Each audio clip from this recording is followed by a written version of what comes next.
I'm Van Sebastian, here alone today for this week's Written on the Edge Season 9, Episode 25 interview. I'll be talking with Terry Wolverton and discussing her book, Season of Eclipse.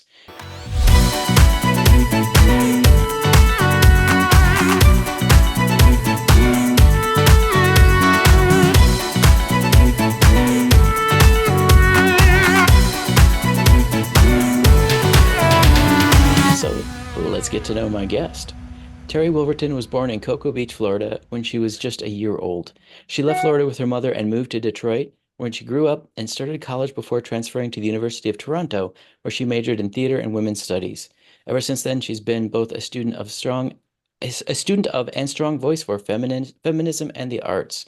After moving to Los Angeles, Terry was instrumental in several endeavors, including the Lesbian Art Project, the Incest Awareness Project, the Great American Lesbian Art Show, and a white women's anti-racism consciousness-raising group.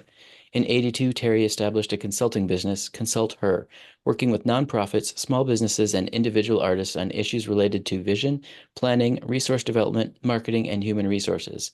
In 1997, she founded Writers at Work, a creative writing center where she continues to teach several weekly workshops in fiction, creative nonfiction, and poetry, and to provide creative consultations to writers. She is also an affiliate faculty at the MFA writing program at Antioch University, Los Angeles, and she's authored 11 books and a certified instructor of Kundalini Yoga. Terry, welcome to the show. Thanks. I'm so happy to be here, Vance. Our pleasure. So obviously you've lived a life of creativity, but that's different than actually putting the effort in to put pen to paper and produce whole books. So where did that passion come from? It's something I always knew I wanted to do. When I was little, my grandmother had been an English teacher, and she used to recite poetry to me and read to me, and I just fell in love with words, with language. And from a really early age, I think I was 8 when I started to write my first novel. It was an 8-year-old's effort for Yep, sure. yep. But and then in uh, maybe the 7th grade, our teacher did a thing about careers and what career do you want? And I was like, writer. And I researched all about how to be a writer. So it was always in my mind to do that. And here we are. Is this book 12 then, Season of Eclipse? This book is 12, yes. Perfect. So, one, it's a gorgeous cover. I love the way that was done.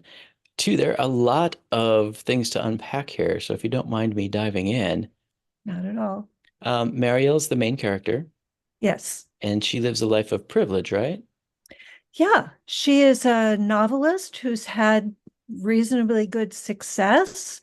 She was a finalist for the Pulitzer Prize, and she's very put out that she did not win that Pulitzer, which kind of reflects her ego and her sense of entitlement when we first meet her. So, what happens to turn her life upside down? Well, she's on her way back from a Penn event. She's at the airport in New York, and suddenly there's a huge explosion, which turns out to be a terrorist bombing. And because she's a writer, because she's so trained to observe things, rather than running, screaming out of the building, she pulls out her phone and she starts taking pictures, which turns out to be a mistake because before too long, she's contacted by Homeland Security and they say, you're going to make a great witness. And the only way we can keep you safe is to go into witness protection. So she loses her name, her identity, her career, and she's really in a state of outrage and denial about what all that's going to mean. Now, when you started writing this, did you actually set out to tell a tale about someone who couldn't live her authentic self? Well, uh, no, you know, I am somebody who kind of makes it up as I go along, particularly with my fiction. So I didn't really know what her journey was going to be. Okay. I had this premise. I didn't totally know who she was and who she was going to turn out to be. But have been very interested in other books in the issue of identity and Mhm. what does that mean? And is that something you said authentic self? Is our identity our authentic self? Not always. No, Sometimes identity is an accumulation of our experiences, our layers, our influences, what people want us to be. And in this case, Marielle has the opportunity to start peeling those things away, or the opportunity. She doesn't see it as an opportunity, but she's forced to. She has to take this new name. She has to change her physical appearance, just so the people who are after her don't get her. right. Now, where does witness protection place her? They place her in southeastern Michigan, Uh-huh.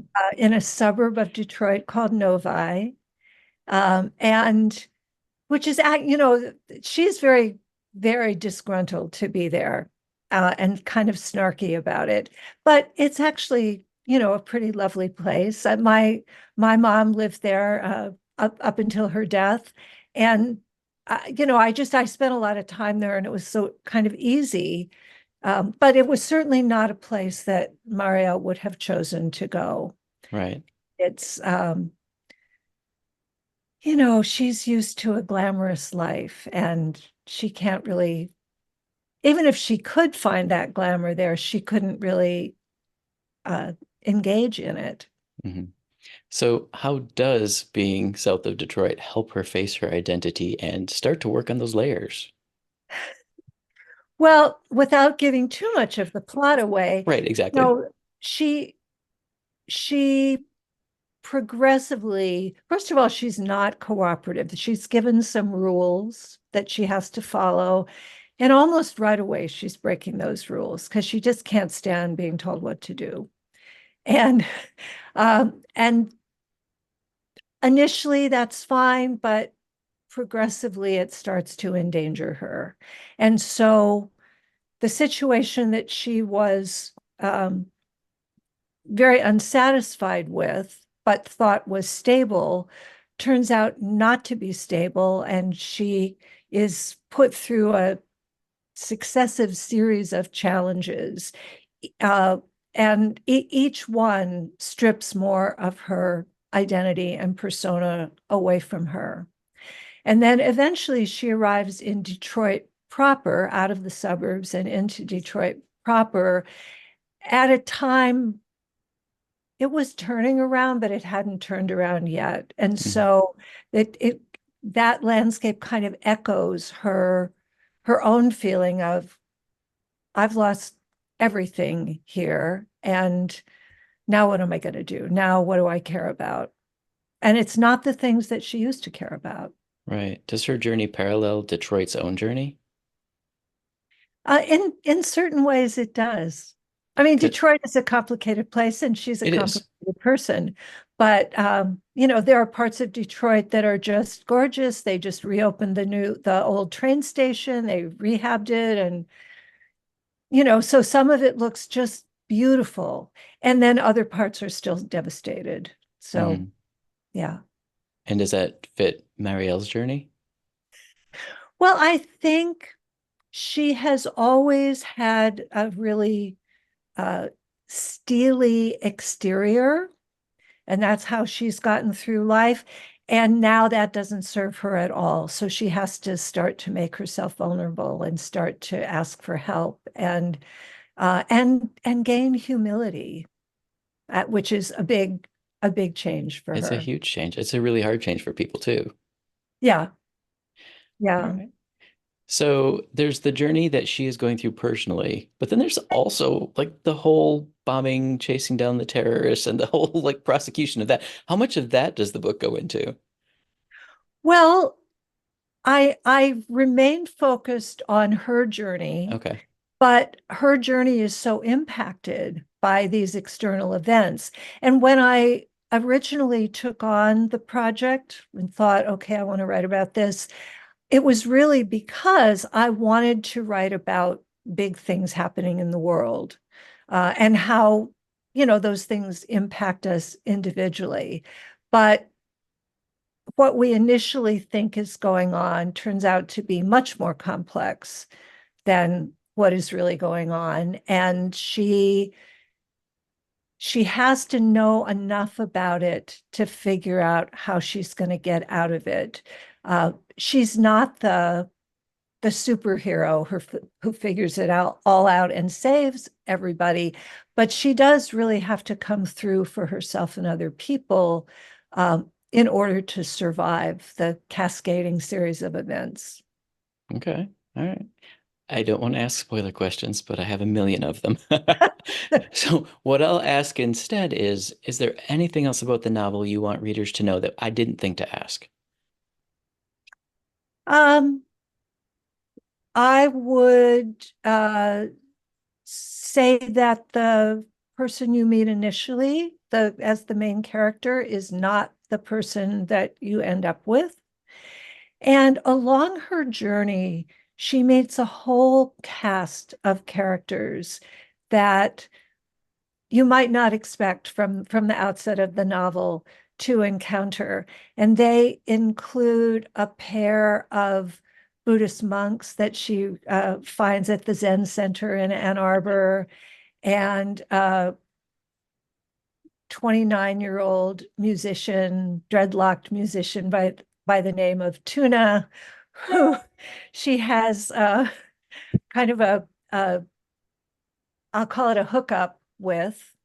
Um, and and then she meets this vet from the war in Afghanistan, and people that would never have crossed her path if she wasn't on this journey. And each of them turns out to be important to her in her unfolding or reimagining of herself. I love that. I love that. And folks can buy it everywhere. Bookstores, Amazon, Bookshop bookshop.org, that's and right. Allstora. Now you can buy it on Allstora, Oh, which is, nice. yeah, Very cool. All right. Are you ready for my get to know you questions? sure. All right. What's your favorite writing snack or drink? I don't have an interesting answer for this question because usually when I write, I just am going to drink water to stay hydrated. And I'm a little nervous about food on my computer. So um, No, I'm kind of simple, basic in terms of that. hydration is a great answer, and it's never a wrong answer. True enough. So, what books did you grow up reading? Um, the I When I was pretty young, I read Alice in Wonderland Oh, wow. and was, totally transported by that. I loved Little Women. The idea, even then, the idea of female protagonists was pretty important to me. Hmm. Um, and then I read, continuing on that theme, A Tree Grows in Brooklyn. I don't know And that one. oh, it's a classic. And if I had a brain, I would remember the author. But I can look it up. okay, thank you. Um, but it was at that moment that I was crushed to realize that I couldn't both live my own life and also have the experience of this young girl that's growing up in Brooklyn. And I wanted to live all these lives. And I thought, oh, if I write, I can do that. Perfect. All right. Well, who has been the biggest supporter of your writing? I have been lucky to find myself in a community of feminist and lesbian artists. I moved to Los Angeles in the 70s and was part of the Women's Building, which was a public center for women's culture. And there were visual artists and performance artists and video artists and writers and graphic artists. It was a big uh, love fest of women's creativity. And so part of the commitment at the Women's Building was that we were there to support one another. and we'd help each other on our projects, we'd cheer each other on, we'd push each other to try more things. And so I had this immense community. And then that, rather than the kind of competitive dog eat dog thing that exists in so many places in the arts. So I took those experiences and really have carried them forward in my life. So I get a lot of support from my writing students. I support them. They know I've got their back. They've got my back. And it's just kind of a way to go through life. Of course, my spouse, the wonderful Yvonne Estrada, is really, really supportive of my work. And she read every draft of Season of Eclipse. She Wow. and she each time she acted surprised and uh, totally into it. You know, she was very, very affirming. So that's lovely to have in my life. But I've been very fortunate to have a community of support around me. Love it. And actually, one of the first part of that you were talking about is sort of our show's theory too, in that we all do better if we work together, you know? Absolutely. All right. Well, are you a morning person or a night owl? I've changed that in my life. Yeah. I was a night owl probably through my mid 40s, maybe early 50s. And then I was involved in Kundalini yoga, and they advocate getting up at 4 in the morning to meditate. And I started doing that. So now I'm a morning person. Awesome. All right. Well, what is your favorite hobby outside of writing? And I think you may have just teased it. Well, um, yoga, yes. Organic gardening, Oh, nice. um, herbalism. I've done some training as an herbalist, and that's probably enough. That's awesome. Well, has writing and publishing books changed the way you see yourself? Um, you know, the writing of the book is a very different process than the publishing of the books. I Hmm. always tell my students, okay, writing is the fun part. So if you don't like that, it doesn't get better after. It's true. And so the writing is really joyful, and I've learned so many things, and oftentimes I will have to change myself as a person in order to write a certain project. Um, I have character flaws or trauma or whatever I need to resolve that holds me back sometimes in a project. And if I can see that, that's like, oh, I need to work on that, and then I can go back to this book and do it. So I was working on a nonfiction book about women in power, and I would be writing it, and I would just like start to feel nauseous. And I realized that even after decades of being a feminist, um, I still felt like women in power was taboo, Oh, that I had that kind of internalized thing that, oh no, we're not supposed to be powerful. And once I could see that, I could kind of take that on directly, and that allowed me to write my way through the book. okay. Well, Um, and so publishing is a place where I think this is true for many writers, that I don't always feel powerful in that process. mhm. It's please, will you take my stuff? Oh no, you don't want my stuff. Please, well, how about you? Will you take my stuff? So there's, you have to be, you have to have a thick skin for rejection. Uh-huh. And then you have to be um, externally focused enough that you can try to make a connection with readers and let them be aware of your book. And be willing to collaborate with your editor. I used to work at a small press, and a author came storming in one day with his manuscript in his hand with all the red pen through it, and he slammed it down on his editor's desk. He's like, "Did you leave anything?" Needless to say. That author had to have a little come to talk to us moment.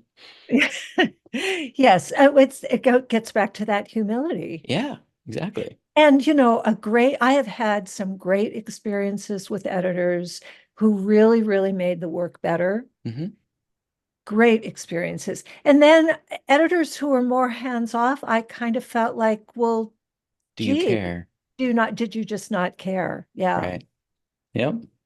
All right. Well, if you were to write a spin-off about one of your side characters, who would you pick? Oh, I've been thinking about that actually. Um, In the book, Marielle has an ex by the name of Francesca. And although they have not been lovers for a long time, they have remained really close friends. And she becomes important later on in the book. And I've started to think about what her story might be. Um, yeah, That's because I all. feel like that's a character. There are characters that I feel like, oh, that's not my story to tell, to really get inside their head. Am I going to write a book about the Vietnam or the Afghanistan veteran? I'm nervous about that. Sure. Um, but this is a character that I feel like, I could inhabit her. So I just the other day started doing a little just free writing about that. Neat. Very cool. Well, have you ever traveled as research for one of your books? Oh, yes. This was for a nonfiction book, and I got some money from the city of LA. Thank you very much. They have a fellowship, Oh, cool. and I went to India. And Very cool.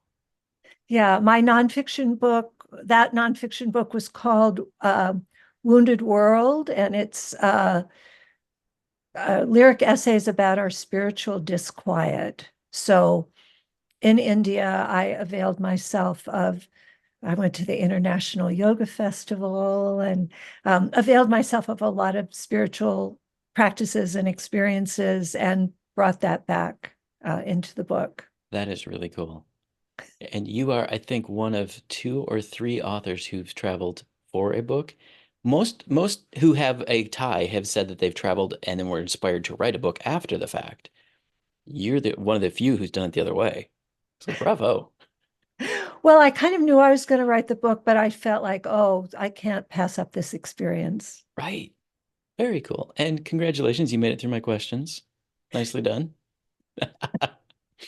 So, do you have any upcoming appearances you want people to know about or any online events they should look into? Um, sure. I have three events coming up in Los Angeles, and they're all in person. I did some online events, but they're all in person. I'm going to be at Grand Performances next week, actually, Oh, cool. on June 28th, 7 p.m. It's a free event. Well, 6 p.m. if you want to hit up the DJ. So, uh, Nice. and it's a Pride event. Uh, Perfect. Poets of Pride, organized by Jen Chang, who is the Poet Laureate of West Hollywood currently. Nice. Yeah, so that's cool. And then on July 21st, I'm going to be participating in a series called Rorschach, which is in Echo Park. Cool. And I'll be there with some other writers as well. And that's Nice. probably enough Okay. for people to remember. Well, okay, so where is the best place for them to see your list of events, to keep up with what you're doing, to follow any posts you might make? I have a website, Perfect. terrywolverton.net. Perfect. And yes, it has links to not only that, but your consulting work and a lot of the other things you do as well. Like folks can really learn about you there. Yes, and it includes a description of each of my published books and as well as the books I've edited and with links for those. Perfect. Do you have any final words of wisdom for us? Well, if you're a reader, thank you so much. We treasure you. We do it for you. We'd love to hear from you. You can email me anytime, or you can email me through my website. Hit me up on Facebook. You know, we love that feedback. Sometimes you write and it goes out into the void. So if you're a reader, just thank you. Thank you. And if you're a writer, keep going. You know, there are people out there who need your words, who want your words, and don't lose faith in yourself when it gets hard. Just find some support, find a community to support you, and or come work with me. I work with writers online, but just keep going. That it's so important. It is. And I think now more than ever, it's important that our voices are recorded and amplified and shared. Yeah. All right. Well, we'd like to extend a huge thank you to Terry Wolverton for being here today. Terry, thank you so much. My pleasure. So grateful to be here. Thanks for your great questions. My pleasure. I'm glad you were willing to take them on. All right, we at Written on the Edge are proud to introduce you to new media by queer content creators. So if you enjoy learning about new artists or hearing our thoughts on entertainment media, please like and subscribe so you get the alerts for new episodes. The show was produced by Royal Ravens Media, so for our disclaimers, links to social media, our listener stations, or to sign up as a guest, visit www.roadpodcast.com. Tune in next week for your queer media fix.